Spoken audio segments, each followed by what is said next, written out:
Perfecto. Ahora, en la dinámica, te formulan 3 preguntas. La idea es ver la posibilidad de responderlas en 5 minutos, asociadas al...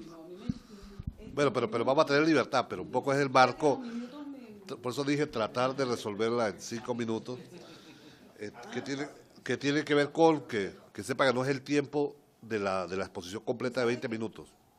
Derrida decía que ahora ya no hacía falta, ¿cómo se llama? Ya no hacía falta el tema del totalitarismo, digamos, con las armas. Ya bastaba con la lógica más mediática, donde es el minuto, o sea, el minuto te impide argumentar. Sí, está bien. Bueno, Mar decía que las ideas potentes se expresan en síntesis, ¿no? No, pero, pero la idea es potente y Mar, mira los tomos que escribió. Sí. Imagínate.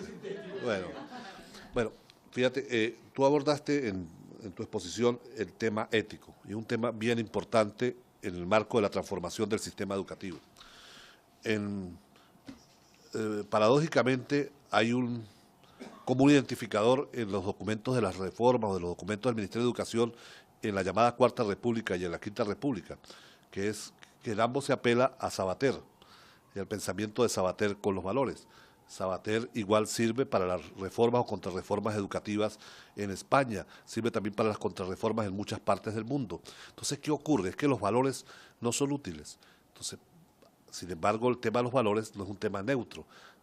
Los valores también tienen una profunda adscripción política, ideológica, y también tienen un desarrollo natural según la perspectiva que se tenga. Para las primeras sociedades, si algo le debemos tal vez a las sociedades judaicas, el tema de la tabla de los mandamientos. De alguna manera, esas normas eran una especie de valores sobre los cuales se construyó, pero tenía que ver con una iluminación. Llegaron del cielo y fueron plasmados en una tabla, es decir, vienen los valores que le dicen luego a la sociedad que tenga un comportamiento moral. Para los marxistas, y Foucault trabajó mucho eso, es a la inversa. O sea, la moral es la fotografía de cómo se comportan y se relacionan los seres humanos. Esa forma de relacionarse, de entender lo que es bueno o malo, es lo que él llama moral. Y a partir de la moral es lo que fundamenta los valores. Parece lo mismo, pero es totalmente invertido. Para los metafísicos, primero están los valores, y los valores nos dicen cómo debemos portarnos en la casa, en el trabajo, en la calle, con nuestros hijos, con nuestros padres, con nuestra esposa. Foucault y los marxistas en general planteamos que es al revés. A partir de cómo una sociedad establece la forma de relacionarse con los demás, es que se van construyendo las bases de lo que después definimos como grandes valores, para que no sean simplemente letra muerta. Una expresión muy popular de esto tiene que ver con un maestro, un profesor o un padre cuando dice: no haga lo que yo hago, sino lo que yo diga, que tiene que ver con un concepto de los valores por encima de la moral. Paulo Freire decía, hay que enseñar con el ejemplo, es la otra perspectiva de los valores. Para ti, ¿cuál debiera ser la ruta que abordara el tema de la construcción ética de valores? Nosotros vivimos una sociedad que tiene unas profundas contradicciones y que la escuela no siempre la aborda. Nosotros hablamos de que no exista la corrupción, que la corrupción es mala, pero cuando hacen las encuestas, tanto de la oposición como la del gobierno, ubican, por ejemplo, el tema de la corrupción entre un 1 y un 3%, o sea, una preocupación muy baja, tanto en el sector opositor al gobierno como en el sector que está en el gobierno. ¿Qué nos está diciendo esa lectura? Es decir, que moralmente es aceptada la corrupción, así como valores nos digan que la corrupción es mala, los valores nos dicen. Entonces, pareciera que la reforma, la profundo cambio tiene que ver con reconfigurar esos valores, cómo hacer que la escuela construya los nuevos valores que sirvan de fundamento, una nueva moral que sirva de fundamento a nuevos valores para que el discurso ético no sea simplemente un discurso vacío. Sí, bueno, indudablemente estamos ante un asunto, digamos, complejo, especialmente por los ríos de tinta que han corrido por allí y ríos de perspectivas y de enfoque. Yo creo que indudablemente lo que tú planteabas lo primero que hay que determinar es que no hay valores universales, tan simple como es. Hoy se vuelve incluso el tema al tapete del debate, que viene, bueno, sobre todo de los años 90, en todo el debate el debate entre liberalismo y comunitarismo, por ejemplo, ¿ok? Los unos volviendo al tema del individuo como la fuente de los valores y los otros a los colectivos como la fuente de los valores. Ahora, yo creo que, al menos desde mi perspectiva, yo he leído bastante de estos asuntos desde el punto de vista de los planteamientos filosóficos. Indudablemente, al no ser universales, sirven para todo. Al ser universales, sí, pretenden servir para todo. Entonces, tú puedes explicar y darle valor a determinados comportamientos que son estrictamente capitalistas o a otros que sean lo contrario. O religioso. O sea, bueno, digamos, hablando en este sentido de valores éticos, pues, menos desde la perspectiva religiosa, o valores ético-políticos, preferiría yo en este sentido. Yo creo que el abordaje, al menos el que a mí me satisface más, es precisamente el de Foucault. Incluso Foucault va más allá de incluso el marxismo crítico, ya no hablamos del marxismo dogmático. O sea, el mismo Marx hablaba precisamente de los valores como expresiones de la ideología dominante. Foucault se replantea este asunto y dice, ajá, no, ya va. Nosotros podemos encontrar, o sea, en toda sociedad hay determinados códigos, normas, etcétera, lo que llamamos morales, y toda la conjunción de aquellos valores desde los cuales se establece, desde la cual un comportamiento o una conducta buena o mala. Hay unas morales, conjunto de normas, vamos a llamar así. Sin embargo, las morales, socialmente, se orientan unas al código, que es al deber ser, que es, vamos a llamar la ética kantiana, a la que se suma Sabater, por ejemplo, pero también están orientados a la ética, que es sobre todo la ética entendida como ejercicio de una libertad que es entendida no como la libertad liberal, sino que es esa libertad de hacerse a uno mismo como obra de arte, en la relación con los otros y en la relación con uno mismo. ¿Por qué me parece a mí que esta es una perspectiva que nos abre otro tipo de líneas de trabajo y de acción? Porque resulta que nosotros estamos muy acostumbrados a pensar como un paquete de valores, y como si ese paquete de valores se lo fuésemos a dejar a cada sujeto. Y resulta que hablamos, tú le decías, de la tolerancia como un valor, y lo que más vivimos es la intolerancia. Hablamos de eso, de la justicia, y lo que más vivimos es la injusticia. Entonces, ¿qué es lo que plantea aquí Foucault? En esa moral orientada a la ética, es donde se plantea precisamente un modo de subjetivación, es decir, de relación consigo mismo, donde se plantea la posibilidad de hacer resistencia a los códigos que se intentan imponer así desde fuera, y que, bueno, que se imponen mal o bien, terminan imponiéndose, porque cuando yo juzgo a otro, lo juzgo desde esos códigos. Y no lo estoy juzgando desde esa relación con uno mismo. No es que esa relación con uno mismo se escape de los juegos de poder y de saber, pero sí permite decir, bueno, en este sentido, la pregunta, ¿cómo he sido constituido? ¿Cómo hemos sido constituidos? Si hablamos de colectivos, y en este sentido, buscar estrategias de resistencia o de fuga. Y allí me parece que está el meollo de una posibilidad de replantear la cuestión del vínculo entre valores y educación, pero visto fundamentalmente desde esa perspectiva de la ética. Y creo que allí es vital, sobre todo, planteárselo como ejercicio, como experiencia, no tanto como el discurso, sino como experiencia. Esas experiencias de hacerse uno mismo de otra manera.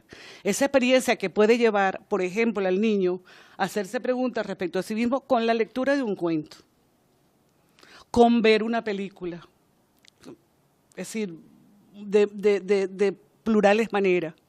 Pero en todo caso, eso nos lleva a replantearnos incluso.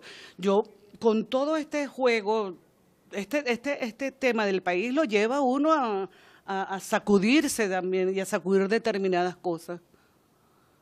Por ejemplo, si nosotros decimos, bueno, oposición, digamos, los opositores y los chavistas, ¿quién dice no la tolerancia? Todos hablan de tolerancia.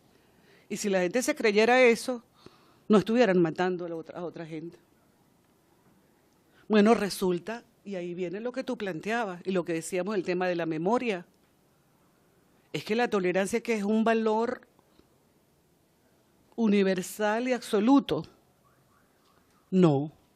Marcuse ya hablaba de cómo la tolerancia había sido también cómplice, o sea, de la barbarie.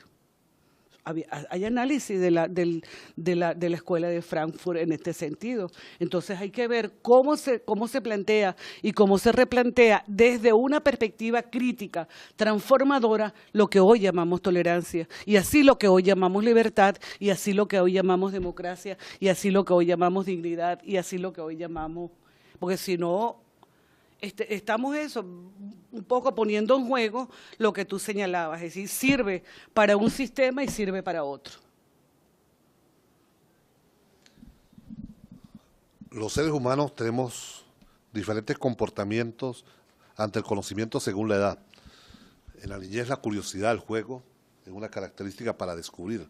Corremos, saltamos, hacemos todo lo contrario a lo que nos indican los mayores para ir aprendiendo. En la adolescencia, eso sirve de base para atreverse a romper las normas, para soñar, para decir muchas cosas. Y en los adultos, eso hay que concretarlo en un proyecto de vida. En los pensamientos también, el pensamiento complejo también ha pasado por etapa de niñez, de búsqueda, de ruptura, de todo. Pasó por etapa de adolescencia, pensamiento complejo, intentar explorar. Ahí también pasó con Morán en México, su etapa adulta, cómo concretar en una universidad el pensamiento complejo, ya no solo cómo criticar todo, cómo hacer tremendismo, no solo cómo decir lo que no hay que hacer, sino cómo hacer aquello que se propone. Para ti, Magali, ¿cómo puede ser una escuela de pensamiento complejo a la cual vayan niños de 6 a 12 años a formarse estructura mental, para tener un comportamiento social con familias no siempre bien organizadas, con familias disfuncionales, con sociedades que no las apoyan, y para que la escuela realmente sea una herramienta dentro de un proyecto emancipatorio? Mira, yo creo que esto pasa yo no te podría dar una respuesta así de precisión, pero esto pasa, yo creo, por una construcción colectiva fundamentalmente. O sea, una construcción colectiva en el que se impliquen maestros, en el que se impliquen los niños, en el que se impliquen los jóvenes, en el que se impliquen formadores de formadores. Tal como estamos ahorita, si tú me dices de una escuela, una universidad donde se plantee esta cosa, yo diría, no lo hay. Yo he hecho preguntas así curiosas, a ver por dónde se está tratando de hacer alguna experiencia de formación que tenga que ver con estos niveles, y no se están haciendo ni siquiera a nivel universitario. Entonces, yo diría que ahí se pone en juego entonces ese trabajo colectivo, pero jugando sobre todo con la experiencia como experiencias de formación. O sea, no hay una receta. No hay una receta. Indudablemente, yo creo que estarían en más disposición los niños de jugar a ese juego del azar, de la búsqueda, de la curiosidad, que los adultos. A los adultos nos cuesta mucho más. O sea, significa, mira, romper las cartas con las que hemos jugado. Y entonces ahí está la gran paradoja, porque indudablemente uno dice, bueno, necesitamos formadores, ¿verdad? Es inevitable, ¿no? Pero habrá que ser los formadores también, tal vez, que lo nuevo, que eso que Ana llama la natalidad, no se vea solamente como una cuestión biológica. Ella no lo ve así, sino como esa experiencia de la que también somos capaces nosotros mismos cuando algo nos viene, un acontecimiento y nos sacude totalmente y dice, bueno, esto no era como yo lo había pensado. Y entonces habrá que empezar a realizar, son tipos de experiencias que tendrán que ver con sus propios escenarios, con las propias condiciones, en fin, pero no lo veo de otra manera. Pero sí hay que activar indudablemente, poner a pensar a la gente, y poner a pensar a la gente fundamentalmente a los educadores. Esto no va a venir de un ministerio. Esto viene desde las prácticas mismas, desde las experiencias mismas. Y en lo que se llama formación inicial y formación continua de los mismos educadores, esto tendría que ser, o sea, no hay una a priori, sino una experiencia y que esas mismas experiencias vayan dando que hacer. Nosotros ahorita estamos, desde el decanato, estamos configurando un colectivo de investigación, acción transformadora, relacionado precisamente con la educación en valores, pero trabajándolo desde estos postulados del pensamiento complejo, porque eso no tiene que ver, es decir, y es la ruptura fundamentalmente con el tipo de racionalidad científica que se nos dijo que era la única válida, pues. O sea, cómo poner en juego otros saberes, cómo poner en juego los saberes de los mismos niños, cómo los adultos nos cerramos a esos saberes, a esas preguntas, a los muchachitos que dicen, bueno, no, eso te lo respondo más tarde, ¿no? Entonces, no, eso más tarde hablamos de eso y así nos los vamos sacudiendo, pero que son sus propias inquietudes, que son sus propios saberes, de los cuales incluso nosotros no sabemos leerlos, no sabemos leerlos. Y yo creo que ahí ese tejido en el que se jugarían espacios, yo no digo la universidad en abstracto, digo esos intersticios que se pueden ir configurando en los espacios universitarios donde gente con una cierta sensibilidad estudia y experimenta. O sea, estudia y experimente en relación con estas cuestiones. Al menos arrancar con esa experiencia. Yo no creo que la universidad se va a transformar en este sentido, así en abstracto. Creo que lo que hay es más bien que propiciar, generar condiciones para apoyar estos colectivos de investigación que trabajen, que incorporen también como investigadores a los propios profesores y a los propios muchachos. O sea, como parte de las propias comunidades de estudio, ¿no? Yo creo que hoy se investiga mucho y se estudia poco. Entonces uno diría más bien a estudiar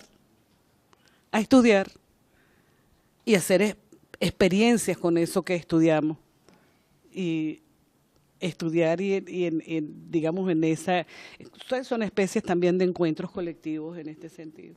De manera que cómo hacer, te digo, lo ignoro, si es el cómo, en el sentido puntual, pero creo que por allí pasarían algunas condiciones. Perfecto, Magali. Zygmunt Bauman, un autor que a mí me fascina leer, en su libro La Educación, pequeño libro, La Educación Líquida, nos hace la metáfora de cómo hoy en día la crisis educativa hace que la educación fluya como un líquido, no como en la modernidad que tenía estructuras, que todo está en permanente cambio. Eso es un poco lo que sentimos mucho los educadores a veces, que la educación está cambiando, pero no tenemos quizás las claves para entender toda la complejidad. peligrosamente, paralelo a este debate, se genera toda una ofensiva, la peor ofensiva en los últimos años contra la educación pública, que tiene tres aristas, a mi modo de ver.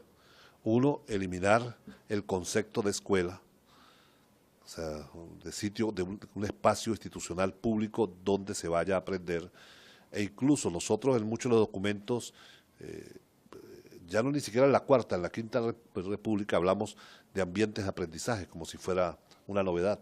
Y la idea de ambientes de aprendizaje proviene del Banco Mundial y del Banco Interamericano de Desarrollo, precisamente para eliminar el concepto de aula, de escuela, ¿entiendes? Como un lugar concreto donde se cumple la obligación del Estado para regir la educación. Entonces hay un primer ataque a la escuela como un espacio concreto. Incluso peligrosamente en el discurso aparentemente revolucionario comienza a desaparecer la palabra escuela, universidad, y empieza a tomar fuerza el espacio de aprendizaje, ambiente de aprendizaje, paradójicamente iniciado, y lo revisemos los documentos del Banco Mundial, hace 15 años, cuando se comenzó a hablar precisamente de las necesidades de cambiar la escuela por otros tipos de concepción. Un segundo ataque tiene que ver con la profesión docente, el cómo se ataca a los docentes. Se lo ataca primero sutilmente, decir que ya la profesión docente ya no es que sentir orgullo de llamarse maestro ni profesor, sino que ahora la moda es ser facilitador. O sea, ahora somos facilitadores del aprendizaje y no quienes participamos en un proceso pedagógico complejo. Y el tercer ataque, seguramente hay diferencias, pero yo lo considero un ataque también fundamental, es el de romper el concepto de enseñanza, el binomio enseñanza-aprendizaje. Entonces, como que el muchacho aprende solo. Ciertamente, desde el marxismo se aprende a partir de la realidad y de la experiencia, pero al romper la posibilidad se está atacando en el fondo al docente. O sea, ya no es necesario que nadie, el muchacho casi que aprende solo. El niño aprende solo, el joven aprende solo, el adulto aprende solo, y en esa lógica que también proviene de los documentos del Banco Mundial, pero que nosotros por otra lista la tomamos, el documento de izquierda. Paulo Freire dijo algunas cosas, pero el propio Paulo Freire, cuando se le preguntó si no había que enseñar, él dijo, Paulo Freire, ¿entiende? Que para que exista el proceso educativo se requiere de un docente que sepa enseñar, que sepa el arte de enseñar, cómo se enseña, qué se enseña, y un estudiante que quiera aprender. Él dijo, lo que yo he planteado es que en esa relación dialéctica entre quien enseña y quien aprende, ambos aprenden, ambos reconfiguran su noción anterior y ambos se transforman y pueden construir un proyecto emancipatorio. Entonces son como tres ataques fundamentales a la educación como derecho a partir de que existe un discurso que todos sabemos que es real, el de Bauman, por ejemplo, con la educación líquida, la educación en proceso de transformación. Ahora todo ese metadiscurso general tiene profundas implicaciones en la comprensión, en el caso del bachillerato de los muchachos. Hoy en Venezuela, a pesar de todas las oportunidades que se dan para que el muchacho participe en la educación del bachillerato, hay aproximadamente 600.000 jóvenes que están fuera de los liceos. No porque no existan liceos, sino porque no les parece atractiva la educación, porque no somos capaces de hablar el lenguaje de los muchachos, que evidencia que sí hay una crisis fuerte de la educación que no permite que los jóvenes, retener a los jóvenes. Pero ahí también quizás tiene que ver con las revoluciones del conocimiento, con cómo los docentes no somos capaces de empalmar con los jóvenes que llegan a los liceos, sino tenemos un discurso autorreferido moral o autorreferido en valores. Queremos que los jóvenes sean como nosotros y no nosotros aprender de los jóvenes. Y el que sean como nosotros hace que muchos de los muchachos no quieran estar porque no quieren ser como nosotros.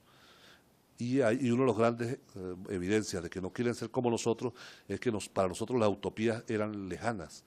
Nosotros desde jóvenes creímos mucho en el socialismo, tú Magali, mucho en el socialismo, pero casi como metafísica, creíamos que trabajamos para ello, pero quizás nunca soñamos vivir la experiencia. Hoy los muchachos no son capaces de tener una utopía de largo aliento. Hoy las utopías las quieren de corto plazo. Quieren ver, por ejemplo, la democracia participativa y protagónica en el liceo y las quieren ver en la universidad. No que les diga que cuando salgan va a haber eso que llama referéndum consultivo y que va a haber contraloría social, que va a haber presupuesto participativo, que entienden que todos pueden elegir a todos, sino quieren que en su liceo se dé contraloría social, que se den referendos consultivos, ver la utopía realizada en sus propios espacios. ¿Cómo lograr que esa crisis de la escuela, que es evidente, sirva para fortalecer la educación como un derecho humano fundamental y no para caer en las garras del Banco Mundial, que ataca o utiliza el discurso de la crisis de la educación para eliminar el derecho a la educación pública? Sí, bueno, yo comparto plenamente contigo ese planteamiento que estás haciendo. Yo creo que en el proceso de la revolución bolivariana, nosotros no hemos escapado a determinadas trampas del lenguaje. No se ha hecho. Y es una de las cosas que a mí me viene preocupando. De hecho, hay algunas cosas que he escrito y que estoy digamos, en esa cuestión para, digamos, no escribir por escribir, sino un poco plantear también esas inquietudes. Por ejemplo, lo que tú decías, Bauman, en el caso de este libro, que por cierto no lo he logrado conseguir, pero sí he leído de Bauman varias cosas. Él ya planteaba En busca de la política, por ejemplo, en la cual se inscribe buena parte de lo que ha seguido sobre el tema de la cultura líquida y la educación, etcétera. Precisamente una de las planteamientos, no un mero planteamiento, es su gran inquietud, que es la disolución del espacio público. Es decir, una disolución que está llevando y que puede llevar precisamente a una nueva barbarie, a nuevas formas de barbarie. Claro, él ya no propone el espacio público ilustrado, o sea, más bien es en la figura de lo plural y en la construcción de comunidad, también plural. Y ese espacio público, que ya no es el espacio del partido, de la asamblea, etcétera, sino desde el espacio de las comunas, pero también la escuela, que ha dejado de hacer espacio público desde hace mucho tiempo. ¿Qué nos toca a nosotros? Revitalizar la escuela como espacio público. Y cuando la gente empiece a hablar de ambientes de aprendizaje, bueno, mira, vamos a tener que entrar en una especie, como decía Rigoberto, de guerrilla semiótica. Porque nos están comiendo, o sea, estamos entrampados en el uso de un lenguaje que está también marcando determinados comportamientos. Y ahí por eso la palabra es vital. Revitalizar el espacio público. Eso significaría, entre otras cosas, no solo el tema de la participación, de la formación de ciudadanía en la escuela, no para la democracia, no. Formación de ciudadanos allí en ese ejercicio cotidiano. Ejercer la democracia en la escuela, lo cotidiano, no es educar para la democracia. Planteamiento que ya hacía Maturana hace tiempo. No le paramos mucho a eso, pero yo creo que esto hay que retomarlo. Y luego, esa figura que se ha ido perdiendo y se ha ido perdiendo, incluso se ha ido perdiendo tanto, ahora trabajamos con dos figuras, la del facilitador y la del trabajador académico. Entonces, queremos como innovar tanto que estamos perdiendo también ese diálogo con la memoria, ese diálogo con el pasado, que no es el diálogo con algo muerto, sino lo que puede ayudarnos también a reinventarnos. Y yo creo que allí, yo lo he dicho, o sea, esto lo he dicho yo en distintos momentos. Si aquí hubiera estado Miriam, dice, ya va, facilitador, esa es la figura, por ejemplo, de la Simón Rodríguez de hace 40 años.